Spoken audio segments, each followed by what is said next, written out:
Coucou, c'est Julie du cabinet Essentiel. Je suis coach professionnelle et praticienne Soul Coaching certifiée et j'accompagne les femmes RH à s'affirmer et à prendre confiance en elles. Donc dans la vidéo de cette semaine, on va parler d'énergie. Je vais essayer de vous donner des astuces, des clés pour préserver votre énergie. Et j'en profite pour remercier Patricia qui m'a suggéré ce sujet donc, pour la vidéo de cette semaine.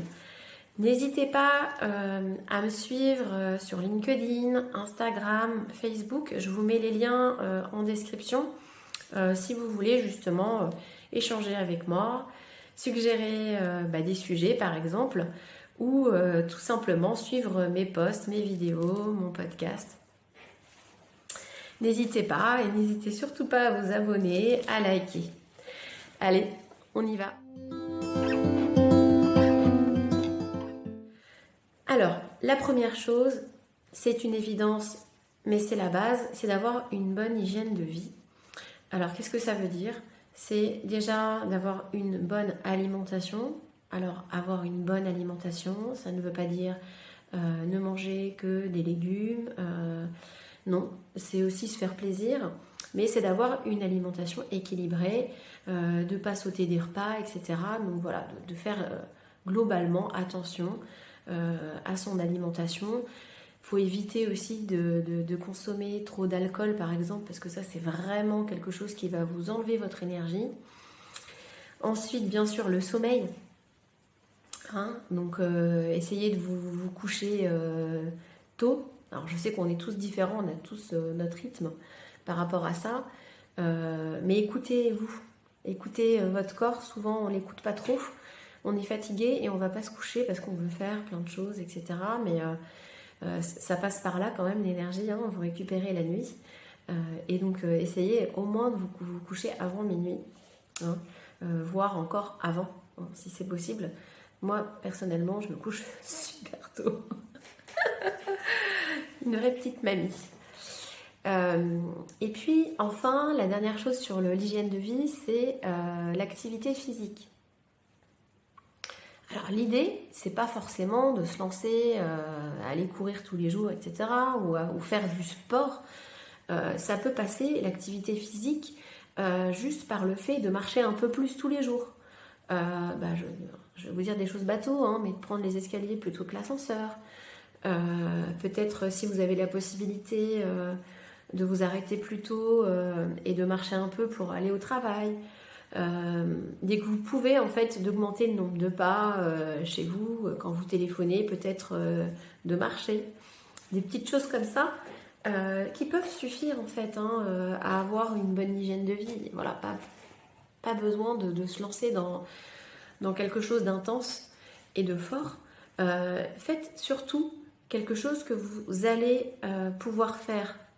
Souvent on a tendance en plus au mois de janvier à se lancer des résolutions. Alors c'est plutôt bien de se fixer des objectifs, et ça peut être encore un autre sujet, mais allez-y petit pas par petit pas. Engagez-vous sur des toutes petites choses dans un premier temps, des choses dont vous êtes sûr que vous allez pouvoir le faire. Et ça c'est important. Et puis après peut-être augmenter ou faire quelque chose en plus et essayer de faire des choses qui vont aussi vous procurer du plaisir, sinon ça va être très compliqué de vous y tenir. Voilà. Alors, la deuxième chose, c'est d'essayer d'identifier ce qui vous prend de l'énergie et ce qui vous en donne. Et oui, et ça, c'est quelque chose qui est propre à chacun. Bien sûr, il y a des choses qui vont concerner tout le monde. Le stress, c'est quelque chose qui va nous enlever de l'énergie.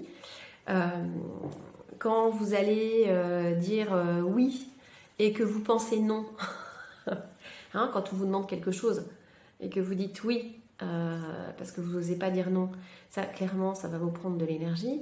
Mais après, essayez d'être attentive à ce qui vous entoure. Ça peut être des objets, ça peut être des personnes aussi. Il y a des personnes comme ça qui, vous le sentez, qui vous prennent de l'énergie, d'autres qui vous en donnent. Vous passez un petit moment avec elles et vous vous sentez requinqué. Et à l'inverse, il y a des personnes où vous vous sentez vidé. Ça peut être des activités.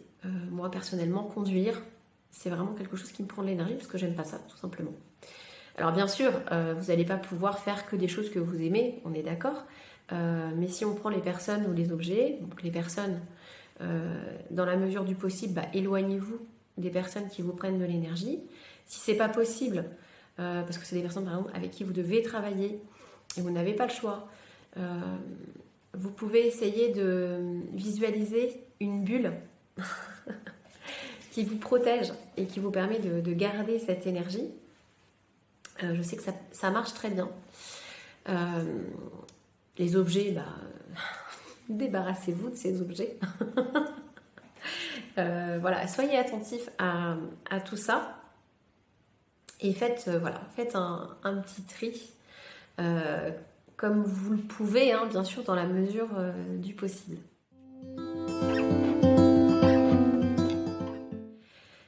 Alors, comme je l'ai dit tout à l'heure, le stress, c'est l'ennemi vraiment de l'énergie, hein, ça va vraiment vous prendre votre énergie. Donc toutes les activités qui vont vous permettre d'apaiser votre mental, de vous détendre, ça va vraiment vous aider non seulement à conserver de l'énergie, mais à en récupérer. Hein. Par exemple, une petite séance de méditation ou de relaxation, de cohérence cardiaque, ce sont vraiment des exercices qui vont vous permettre de récupérer de l'énergie. Ça veut dire que si dans la journée vous avez 5 minutes, et on a tous 5 minutes dans la journée, eh bien déjà ces 5 minutes ça peut vous permettre de récupérer de l'énergie et en plus de vous détendre, de baisser votre niveau de stress. Il y a une autre activité qui peut, je ne sais pas si c'est le terme, qui peut vous aider à apaiser un peu votre mental, c'est aussi de désencombrer. Désencombrer votre espace. Ça peut être votre bureau, même votre ordinateur, là, tous ces fichiers qu'il y a partout. Ça aide vraiment à apaiser son mental. Ça peut être chez vous aussi, hein, un tiroir, une étagère. L'idée, c'est de faire ça progressivement. Hein. Lancez-vous pas dans un désencombrement total, allez-y progressivement, mais déjà les espaces dans lesquels vous travaillez, par exemple des petits espaces, déjà commencez par des petits espaces, vous allez voir, ça va vraiment apaiser votre mental et vous faire du bien et ça va aider justement à faire circuler cette énergie.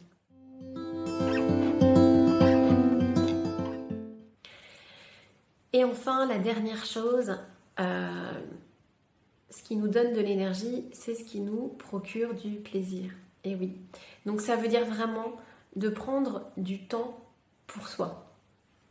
Alors je sais, vous allez me dire oui, mais j'ai pas le temps, entre le travail, je suis épuisée, les enfants, quand j'ai du temps, j'ai envie de plus rien faire, j'ai plus l'énergie. Mais prendre du temps pour soi, c'est pas forcément prendre 30 minutes, hein. Alors si vous le pouvez bien sûr, mais ça peut être commencé par déjà juste se prendre 5 minutes dans la journée pour faire quelque chose qui nous fait du bien, qui nous fait plaisir. Alors ça peut être quelque chose, une activité de relaxation comme je vous ai précisé juste avant, ça peut être aussi lire parce que vous aimez lire, ça peut être faire du yoga parce que vous aimez faire du yoga, enfin voilà, 5 minutes qui va vraiment vous procurer du plaisir. Alors, j'éviterai quand même les écrans, parce que ça, je ne l'ai pas dit, mais de regarder la télé, de scroller sur son téléphone, ça, c'est pas quelque chose qui nous donne de l'énergie, ça nous en enlève. Et en plus, ça vous empêche de vous reconnecter à vous-même et de prendre ce temps pour vous. De vous reconnecter à votre corps, etc. Parce que vous allez être tout le temps dans votre mental. Alors bien sûr, c'est quelque chose qui vous permet souvent d'échapper à vos émotions, ce qui est plutôt un fonctionnement normal, hein, mais c'est pas forcément bon pour vous à la longue. Donc peut-être, ça c'est quelque chose que je vous suggère, posez une intention, engagez-vous justement sur quelque chose, le temps que vous allez prendre pour vous chaque semaine. Comme pour l'activité physique, commencez par quelque chose de petit, un petit pas. Donc ça peut être, voilà, comme je vous l'ai dit tout à l'heure, prendre 5 minutes dans la journée pour vous. À vous de voir quel est le meilleur moment pour vous. Hein. Ça peut être le matin au réveil, ça peut être pendant la pause déjeuner. Alors, la pause déjeuner, souvent on n'est pas trop, on a du mal à déconnecter, mais pourquoi pas? C'est peut-être le meilleur moment pour vous. Ça peut être aussi le soir. Voilà, en tout cas, voilà, prenez, essayez de prendre, de fixer. Alors là, je vous ai dit 5 minutes par jour. Après, ça peut être une demi-heure dans la semaine, à un moment donné dans la semaine, par exemple. Voilà, et allez-y progressivement. Et c'est comme ça que vous allez pouvoir préserver votre énergie en vous reconnectant à votre corps aussi. Écoutez-le, votre corps, il vous envoie des messages. Ça passe aussi souvent par la nature, hein, de vous reconnecter à la nature. Alors même si vous n'êtes pas en campagne, vous pouvez le faire autrement. Ça peut être écouter les sons de la nature, ça peut être mettre une plante dans votre bureau, juste regarder les arbres dehors, hein, ça peut suffire. Voilà. J'espère que cette vidéo va vous aider et que vous allez retrouver de l'énergie. Je vous souhaite vraiment de prendre soin de vous et je vous dis à la semaine prochaine.